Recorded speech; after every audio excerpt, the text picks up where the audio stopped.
નમસ્કાર, આપ જોઈ રહ્યા છો સ્પાર્ક ટુડે ન્યૂઝ। SC/ST અનામતમાં ક્રીમી લેયર લાગુ કરવાના સુપ્રીમ કોર્ટના નિર્ણય સામે બુધવારે 21 ઓગસ્ટ 14 કલાકના ભારત બંધનું એલાન આપવામાં આવ્યું છે, જેની અસર દાહોદ જિલ્લાના ગરબાડા તાલુકામાં પણ જોવા મળી હતી।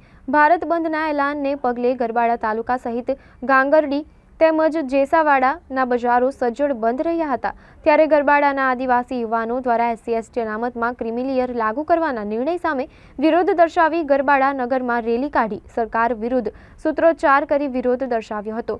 આ દરમિયાન કોઈ અનિચ્છનીય ઘટના ના બને તે માટે ગરબાડા પોલીસ મથકના PSI રાહુલ પટેલ દ્વારા નગરમાં ચાંપતો બંદોબસ્ત ગોઠવાયો હતો। જય આદિવાસી।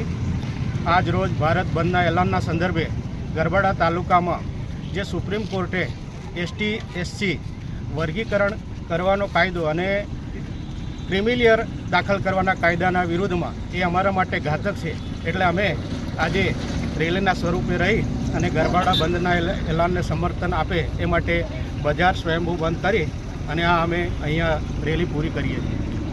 જય આદિવાસી। આપનું નામ? રાઠોડ રણજીતસિંહ પાંગલાભાઈ।